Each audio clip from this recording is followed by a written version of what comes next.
recent viewpoint, I argued that it is not a good idea to incentivize completion of breast cancer screening, getting a mammogram, but that it is a good idea to give incentives for thinking about whether you would want a mammogram. The problem is with breast cancer screening, we have risks and benefits.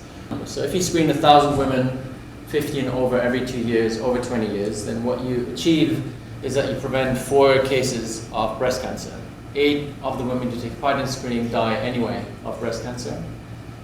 There'll be 412 false positives, and we have about 20 women who experience overtreatment, right?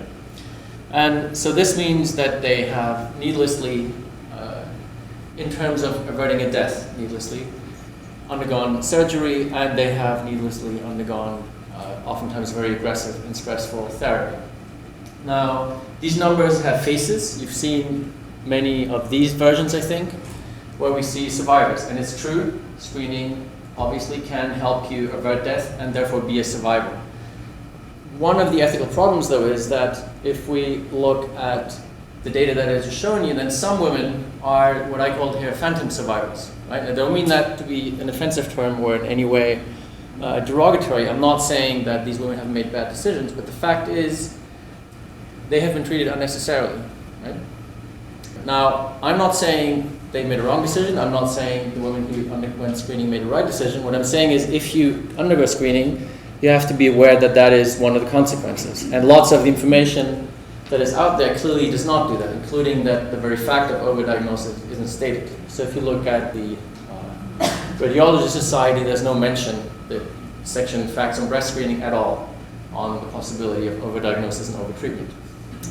Now, in the piece that I mentioned, I therefore said it's not helpful to provide incentives for getting a mammogram because the data are so complex. It really is an unhelpful distraction, right? You don't need an additional nudge to say this is a good thing. Whether that's a good thing, I think the women should judge, and not a health plan or anybody else should judge. So the key objective, I would argue, is to avoid these 2 types of regrets. We don't want it to be the case that a woman thinks, if only I had screened, had my past informed self been so clever as to do that. And conversely, we don't want to have the case where maybe a low-income woman who didn't realize that overtreatment was on the docks, who has enough things going on in her life, now has to think, another false positive, this is really stressful, working my 2 jobs and looking for my children. I really don't think I should have done that. I should just have trusted that when I really need treatment, I can get it. So that's why I think you can get around that by simply saying, we'll incentivize not screening, but using an evidence-based decision aid.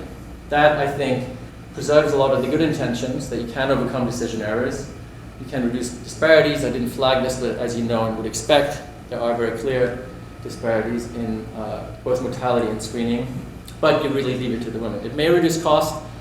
I'd say let's leave that part out of the equation. Now, some of you will know that the IRM has recently come up with this report on vital signs that suggests that screening rates should be a quality measure. I would argue if you accompany that with informed decision making, maybe yes, but by itself, it's just yet another force that means we'll have more women screened, but not necessarily women who know what they're doing.